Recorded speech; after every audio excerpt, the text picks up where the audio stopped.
Assalamualaikum warahmatullahi wabarakatuh.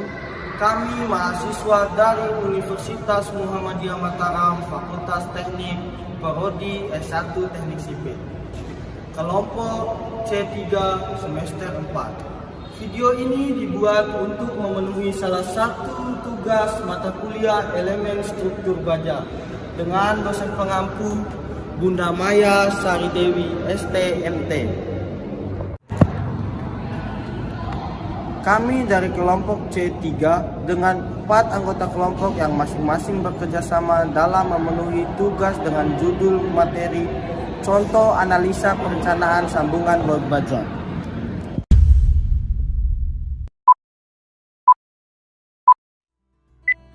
Di sini kami dari kelompok C3 dengan materi contoh analisa perencanaan sambungan baut. Di sini kami beranggota 4 orang yang masing-masing akan menjelaskan tentang poin inti dalam materi kami ini.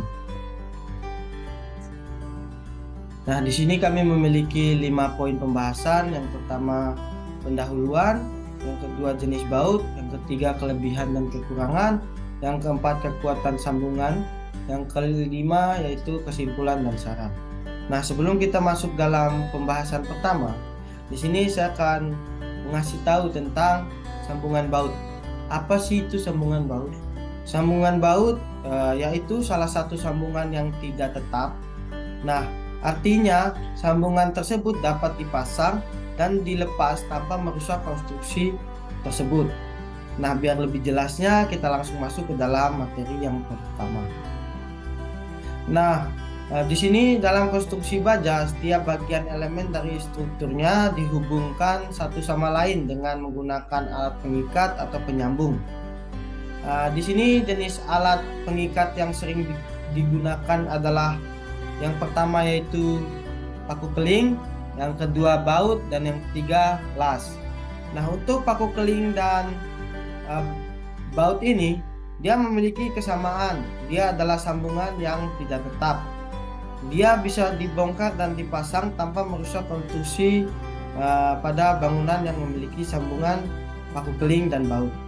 Beda halnya dengan yang las. Yang las ini memiliki sifat sambungan yang tetap karena dia adalah sambungan yang tetap, tapi dia bisa dibongkar. Kemungkinan merusak konstruksi bangunan yang akan kita bongkar kalau kita menggunakan sambungan las ini. Nah, ada 2 jenis sambungan, yaitu sambungan tetap dan sambungan tidak tetap. Seperti yang saya jelaskan tadi, apa itu sambungan tetap dan apa itu sambungan tidak tetap. Di sini sambungan baut merupakan contoh dari sambungan yang tidak tetap atau semi permanen, yaitu sambungan yang dapat dibongkar pasang selagi masih dalam kondisi normal, atau di sambungan tersebut tidak ada kerusakan yang fatal dalam sambungan baut itu masih bisa dibongkar tanpa merusak konstruksi bangunan itu sendiri. Nah, di sini di pembahasan kedua yaitu jenis baut. Di jenis baut ini baut memiliki 2 jenis yaitu mutu tinggi dan mutu normal. Nah, untuk yang pertama ini kita akan membahas tentang baut mutu normal. Di sini ada baut hitam biasa.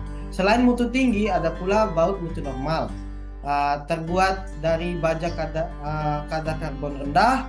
Dalam ASTM diklasifikasikan sebagai baut A307.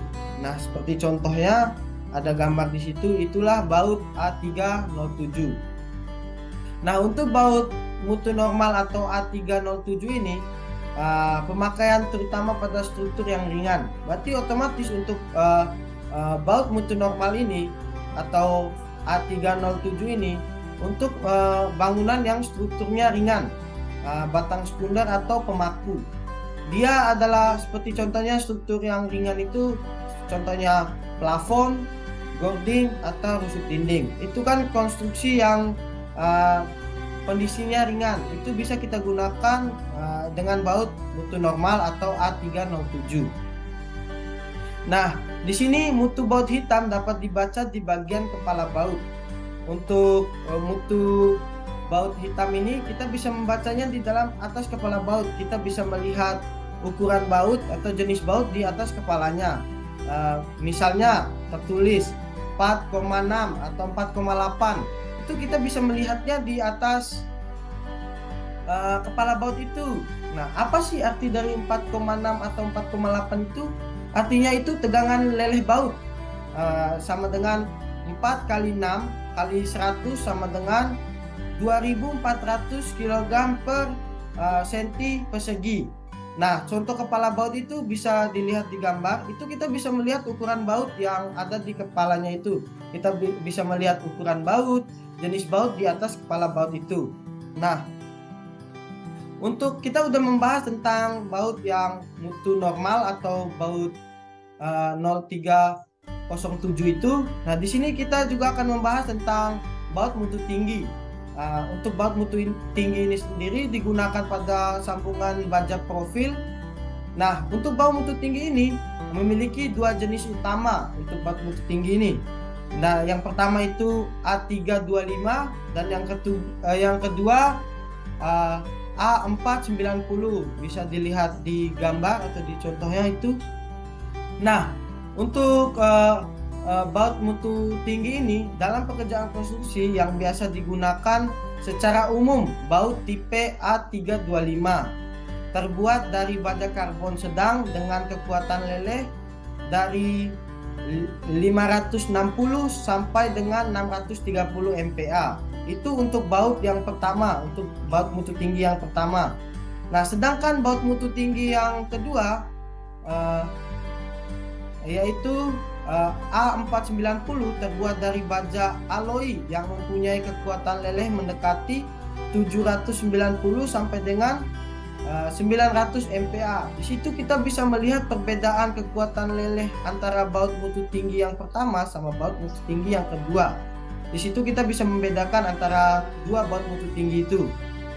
Nah, di sini kita juga akan membahas tentang profiloid atau gaya di mana kuat kekuatan baut tinggi dikencangkan untuk menimbulkan tegangan tarik yang ditetapkan pada baut sehingga terjadi gaya jepit pada sambungan.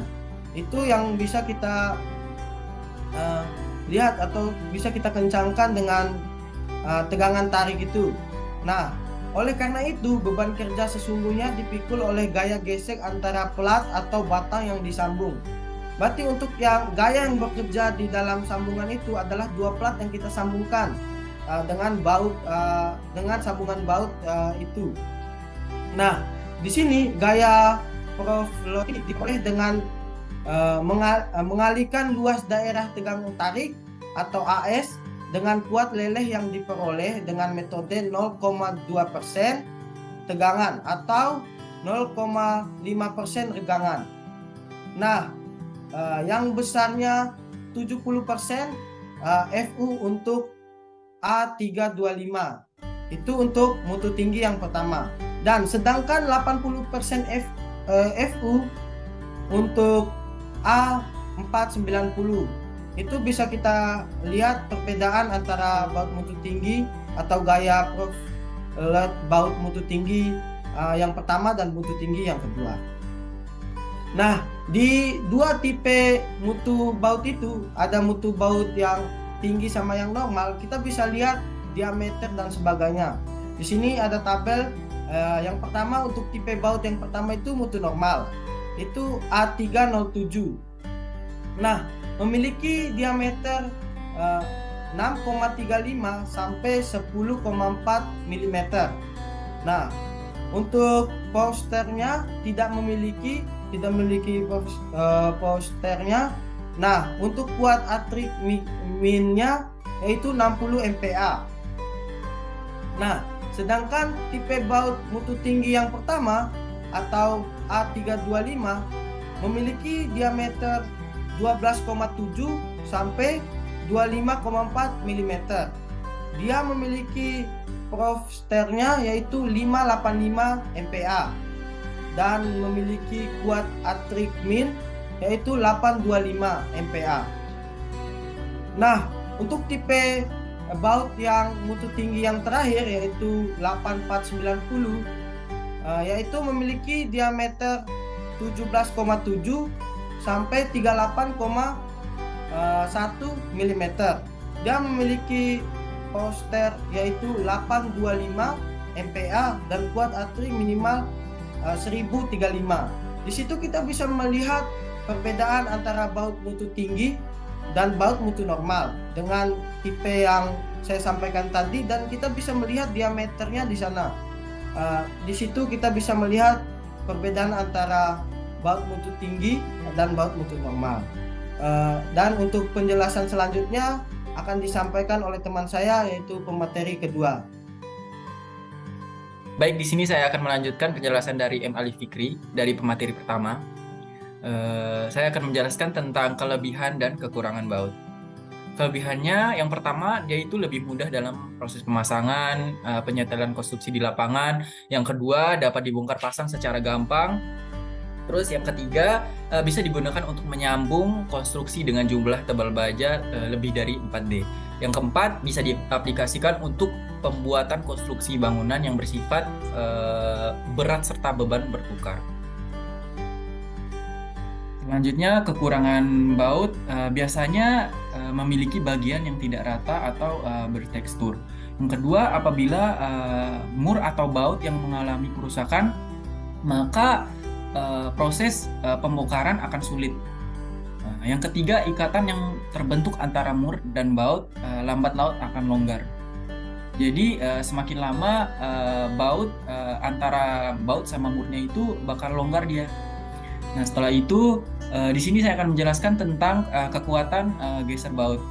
N geser atau kekuatan baut memikul geser itu dihitung dengan cara N geser sama dengan pi dikalikan diameter baut dikalikan dengan tegangan geser baut dan dikalikan dengan jumlah penampang baut. Nah, yang kedua, kekuatan tumpu baut. Cara mencarinya yaitu N tumpu sama dengan di mana D1 dikalikan dengan S dikalikan dengan tumpu. Di mana D1 itu adalah diameter lubang. Cara mencarinya itu dengan diameter baut ditambah dengan 1 mm. Nah, untuk S-nya itu tebal plat yang paling kecil dari plat yang disambung dan plat penyambung. Menurut SNI, kekuatan sambungan SNI 03 1729/2002 pasal 13.2.2 menyatakan suatu baut yang memikul gaya terfaktor RU harus memenuhi syarat yaitu RU kurang dari sama dengan faktor reduksi kekuatan dikalikan dengan Rn atau tahanan nominal baut. Oke, jadi materi selanjutnya akan dibahas oleh pemateri ketiga.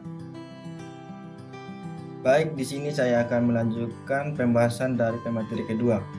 Tipe-tipe baut. 1. Baut tipe friksi. Kekuatan baut didapat dari gesekan yang terjadi antar plat atau batang yang disambung. Baut tipe ini sering dikenal dengan istilah slip critical connection, yaitu baut yang mengandalkan kekuatan slip antara permukaan batang yang disambung. Agar baut tipe ini bekerja, maka diperlukan suatu alat yang dapat mengencangkan baut atau memberikan momen torsi pada baut sedemikian hingga baut mengalami prategang tarik. 2. Baut tipe tumpu. Kekuatan baut didapat dari adanya gaya tumpu pada bidang kontak antara baut dan plat yang disambung, atau kemampuan menahan geseran pada penampang baut. Pada baut tipe tumpu, keruntuhan sambungan dapat terjadi karena keruntuhan geser pada baut atau keruntuhan tumpu pada elemen yang disambung seperti plat atau batang. Tahanan nominal baut. 1. Tahanan geser baut. Tahanan nominal satu buah baut yang memikul gaya geser memenuhi persamaan RU sama dengan M kali R1 Fn pangkat B kali AB. M adalah jumlah bidang geser, R1 adalah 0,50 untuk baut tanpa ulir pada bidang geser. R1 adalah 0,40 untuk baut dengan ulir pada bidang geser. Fn pangkat B adalah kuat tarik baut atau MPa. AB adalah luas bruto penampang baut pada daerah tak berulir. 2. Tahanan tarik baut. Baut yang memikul gaya tarik, kuat nominalnya dihitung sebagai berikut. Rn sama dengan FUB dikali AB, dengan FU adalah kuat tarik putus baut atau MPa. AB adalah luas bruto penampang baut pada daerah tak berulir atau milimeter persegi. 3. Tahanan baut tumpu baut. Tahanan tumpu nominal tergantung kondisi yang terlemah dari baut atau komponen pada yang disambung. Ditentukan dengan persamaan 2,4 dikali dB kali TP kali FU. dB adalah diameter baut, TP adalah tebal plat, FU adalah kuat tarik putus terendah. Tata letak baut diatur dalam SNI pasal 13.4. Jarak antar pusat lubang baut harus diambil tidak kurang dari 3 kali diameter nominal baut, dan jarak antara baut tepi dengan ujung plat harus sekurang-kurangnya 1,5 diameter nominal baut. Jarak maksimum antar pusat lubang baut tidak boleh melebihi 15 TP dengan TP adalah tebal plat atau 200 mm. Sedangkan jarak tepi maksimum harus tidak melebihi 4 TP ditambah 100 mm atau 200 mm. Bisa dilihat gambar di bawah ini, yaitu tata letak baut. Selanjutnya akan dilanjutkan oleh pemateri keempat. Di sini saya sebagai pemateri terakhir akan melanjutkan materi. Oke, selanjutnya adalah konstruksi baut. Yang pertama, intinya yang ada pada baut adalah kepala baut. Kepala baut ini terbentuk pada satu ujung baut untuk menyediakan suatu permukaan untuk penahanan baut, yang memungkinkan kepala baut bisa dipasang kunci dan agar baut itu bisa diputar. Yang kedua adalah panjang drat, yaitu drat adalah panjang uliran baut. Yang ketiga adalah panjang batang atau panjang bagian yang tidak berdrat, bisa disebut juga tangkai atau seng. Yang keempat, panjang baut atau panjang tangkai. Panjang baut dari bearing surface, yaitu bagian bawah kepala baut sampai ujung drat atau uliran baut. Yang kelima adalah bearing surface, yaitu bagian bawah kepala baut tadi. Dan keenam adalah point.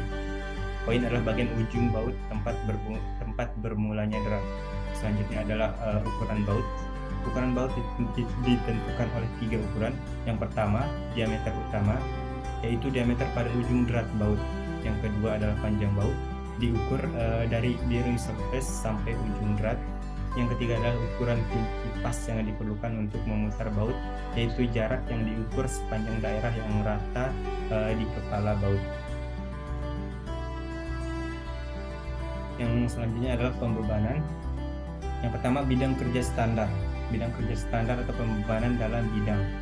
Pembebanan yang gaya dan momen lentur rencananya berada dalam bidang sambungan sedemikian rupa sehingga gaya geser yang ditimbulkan dalam komponen sambungan ini hanya gaya geser. Bisa dilihat gambar di bawah ini agar semakin mengerti. Selanjutnya, bidang kerja tegak lurus atau pembebanan luar bidang. Pembebanan yang gaya dan momen lentur rencananya menghasilkan gaya yang arahnya tegak lurus bidang sambungan sedemikian rupa sehingga gaya yang ditimbulkan dalam komponen sambungan hanya gaya tarik. Bisa dilihat gambar di bawah ini agar semakin mengerti. Dan selanjutnya yang ketiga adalah bidang kerja kombinasi.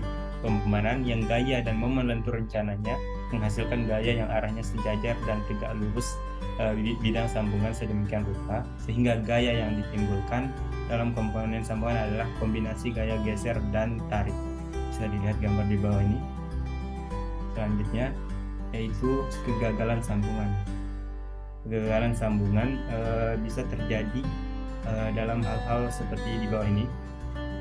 Yang pertama adalah pelat robek pada daerah sambungan. Bisa dilihat gambar ini agar semakin jelas gambarannya. Dan yang kedua adalah keruntuhan geser pada baut atau paku keling seperti ini dan juga seperti ini, yaitu sambungan plat dan tipe fraktur antara tarik atau gesernya. Dan selanjutnya adalah keruntuhan geser pada plat yang disambung. Gambarnya seperti ini, bisa dibayangkan.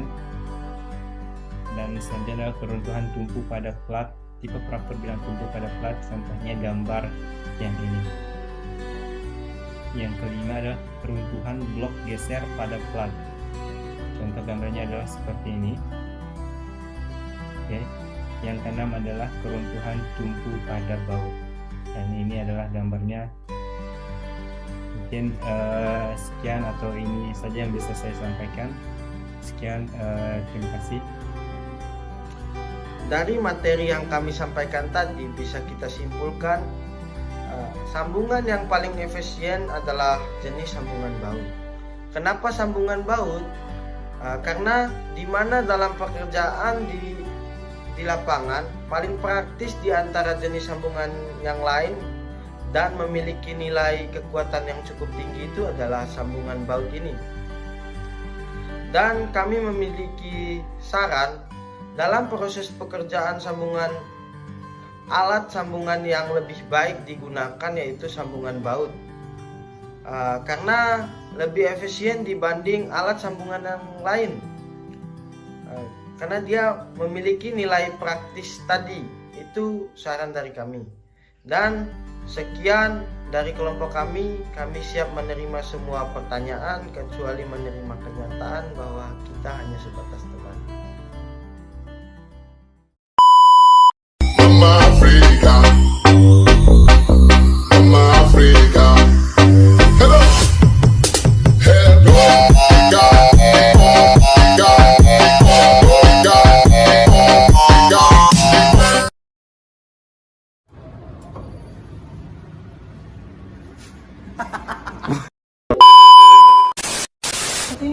Nanti.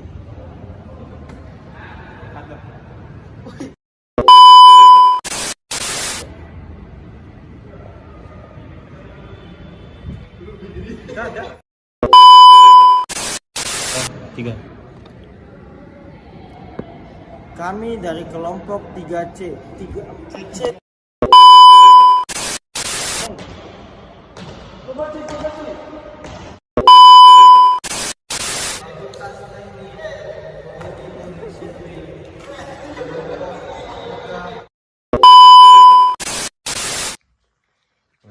Dari materi yang kami sampaikan tadi, bisa kita simpulkan